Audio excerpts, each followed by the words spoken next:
ತಮ್ಮ ಎಲ್ಲಿದ್ದ ವಿಷಯ? ನಮ್ಮ ಮನೆಯಲ್ಲಿದ್ದೆ. ಓಕೆ. ಅವ್ರು ಯಾರಿಗಾದ್ರು ಕಾಲಲ್ಲಿ ಇದ್ರಂತ?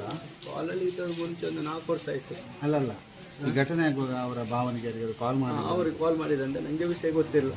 ನಾನು ಅವರ ಅಣ್ಣ ಕಾಲ್ ಮಾಡಿ ಹೇಳಿದ್ರು ನನಗೆ ಈ ಥರ ಆಗಿದೆ ಎಲ್ಲ ವಿಷಯ, ಈ ಥರದಂತ ಇಲ್ಲ, ಅವರಿಗೆ ಹೊಡೆದಿದ್ದಾರೆ ಅಂತ ಆ ಥರ ಎಲ್ಲ ಹೇಳಿದ್ರು ಅಷ್ಟೇ. ಆಗ ನಾನು ಭಾವನಿಗೆ ಕಾಲ್ ಮಾಡಿದ್ದೆ. ಆಗ ಭಾವ ಹೇಳಿದ್ರು ನಾವು ಹೋಗ್ತಿದ್ವಿ, ಬನ್ನಿ ನಾನು ಬರ್ತೀನಿ ಅರ್ಧವರೆಗೆ ಅಂತ. ಅವ್ರು ನನ್ನ ಇಲ್ಲಿಗೆ ತರ್ಕೊಂಡು ಅಂತ. ನನಗೆ ಇಲ್ಲಿ ಎಲ್ಲ ವಿಷಯ ಗೊತ್ತಾದ ಅದು. ಹೇಗಿದ್ರಿ ಅಕ್ಕನ ಜೊತೆ?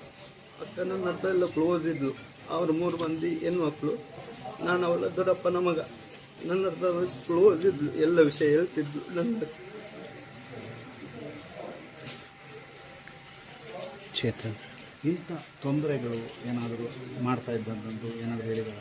ಇಲ್ಲ, ಲವ್ ಮಾಡ್ತಿದ್ದದ್ದು ಹೇಳ್ತಿದ್ಲು. ಅದು 4 ವರ್ಷ ಆಯಿತು ಕಟ್ಟಾಗಿ. ಈ ಥರ ಕಿರಿಕಿ ಕೊಡ್ತಿದ್ದ ಆ ಥರ ಅಂತ ಹೇಳಲಿಲ್ಲ ಇನ್ನುವರೆಗೆ, ನನಗೆ ಹೇಳಿಲ್ಲ. ನಾನು ಹಾಂ ಹೌದೌದು, ಅವನೇ. ಅವನು ಫ್ಯಾಮಿಲಿ ಸಮೇತ.